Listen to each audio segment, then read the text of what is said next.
NFL makes no sense. We know that. But things were taken to a new level on Monday, AEDT, when the Detroit Lions and Arizona Cardinals faced off.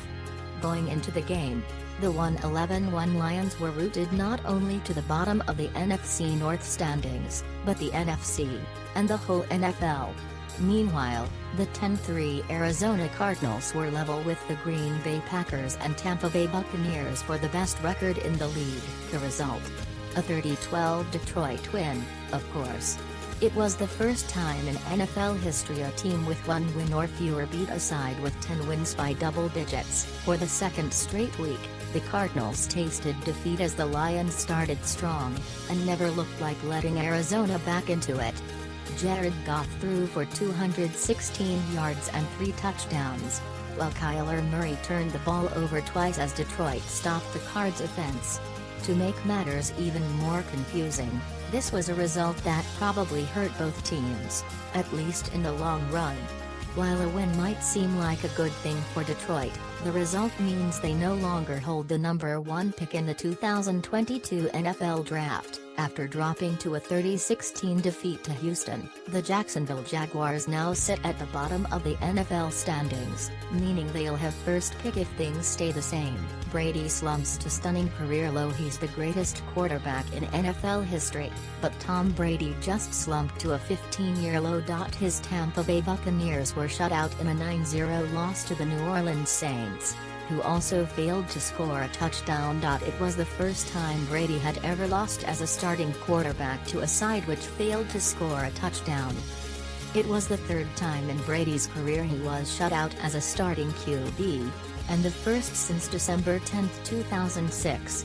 Brady threw 26 of 48 passes for 214 yards and an intercept, but was sacked 4 times in a game dominated by the New Orleans defense. Tampa Bay kicker Ryan Succop was handed just 1 field goal attempt in the game, which he missed, while Brett Maher went 3/3 for the Saints with the longest of 42 yards. Saints quarterback Taysom Hill made just 13 passes of 27 attempts for 154 yards with no intercepts.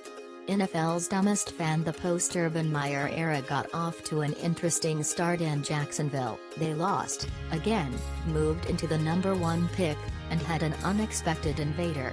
At least one Jaguars fan couldn't control their excitement during Monday's game, running into the end zone as the team scored its first touchdown since Meyer was fired after weeks of turmoil.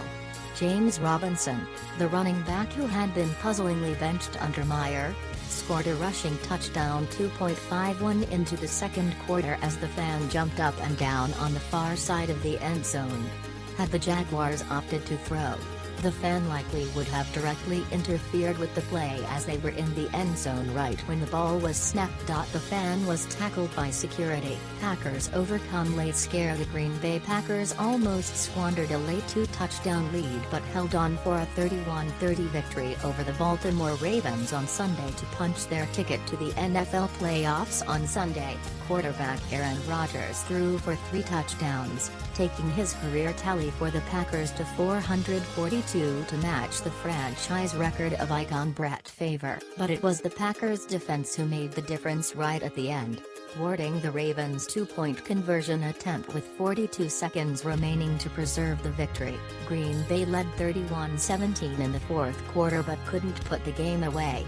Tyler Huntley, starting at quarterback for Baltimore in place of injured Lamar Jackson, scored 2 touchdowns in the final 5 minutes on a 3-yard run and, with 42 seconds remaining, an 8-yard run. But his 2-point conversion pass attempt was incomplete and the Ravens fell into a first-place tie with Cincinnati in the AFC North. Rodgers connected with Davante Adams on a 3-yard touchdown to tie the score at 14-14 in the second quarter. He hit Aaron Jones with a 9-yard scoring pass in the third quarter and found Marquez Valdes-Scantling in the fourth for a 28-17 lead. The milestone day saw the Packers capture the NFC North title to become the first division winners of the season. Elsewhere in the early games, the Pittsburgh Steelers are still alive in the chase for postseason football after dealing with the Tennessee Titans in an ugly 19-13 win. Buffalo got back to winning ways, dealing with the Carolina Panthers in a comfortable 31-14 victory. Meanwhile, the Dallas Cowboys moved to 10-4 after beating the New York Giants 21-6, and the Miami Dolphins downed the New York Jets 31-24.